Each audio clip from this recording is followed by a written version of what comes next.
Welcome back. Next, we have a JavaScript-ish plugin with Bootstrap called Scrollspy. Now, what this does is it connects content that you can scroll through to navigation elements. So something like this. If this is a nav bar, and here's some content we can navigate through, notice how the active class is moving. Or another example, you can do it with a nav like this. Or you can do it on a list group like we see here. So the markup for these, it's not that bad. I'd say the most common thing I see it used with is a nav bar. So we can start there.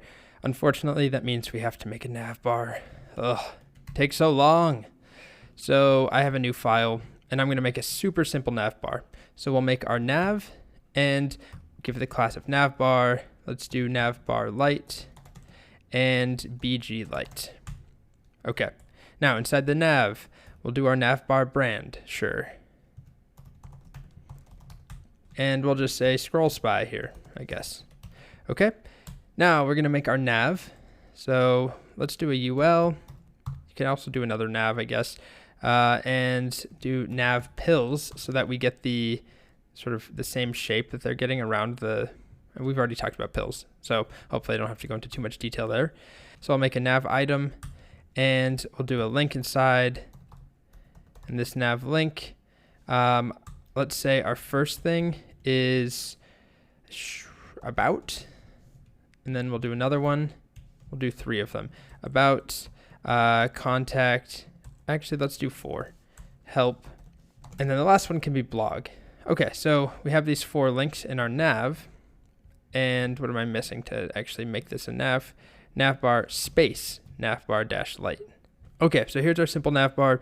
We can move this around on the left or something, but this is fine. So I'm going to have these 4 pieces correspond to some text. So now I'm going to make all of that text. I'm going to ignore all of the data spy, anything to do with Scrollspy. I'm just going to make my content. So outside of the nav, I will make a div, and in that div, I'll start. Let's actually put it in a container. So let's do container, and then in there, let's put, I don't know, an H2 that says about, and then let's do a paragraph that has lorem at like 100. So we have some stuff to scroll through. And then we'll duplicate that a couple times. So we have about, and then we have contact, and then we have help, and then blog. Okay, and this already isn't very much content. So rather than lorem 100, let's do lorem 300 maybe, 400, I don't know. Just add a lot of content in there. Okay, so I made it lorem 400 for each of these. So now we have something to scroll through. Now there's a couple things we have to do to make this work. If you go to the very top, Scrollspy requires position relative on the element you are spying on. So I'm going to do this all here, which is kind of annoying. Set position relative in an inline style tag. And it says when spying on elements other than the body, be sure to have a height set and overflow Y set to scroll. So let's do that as well. Overflow Y is scroll. And we can give it a height of, let's just start with something small like 500 pixels. And so we should end with this little scrollable window. And we can change that site, of course. But that overflow Y gives us this scrolling bar here. Now we need to connect the two. We need to connect these points, about to about, contact to contact.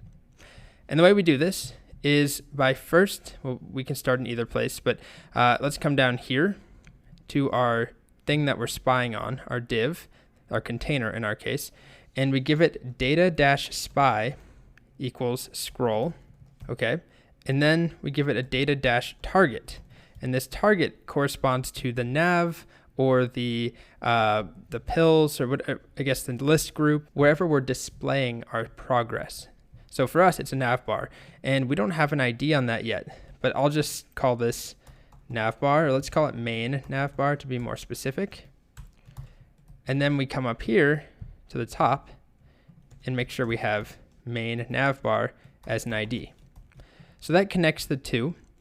Now what we need to do is tell the links here what to connect to on our content. So for each H2, I'm going to give them an ID. So this first ID will just be about. And then I'm going to connect this anchor tag for about with the ID of about as its href. So I'll just finish these up. So we have contact, and then we have help, and then we have blog. And then we need to make sure we have the exact same IDs on this one. So we need to have contact. This one needs to have help. And this one needs to have blog. So these don't matter what they are as long as they match what we have up here as the hrefs for these links.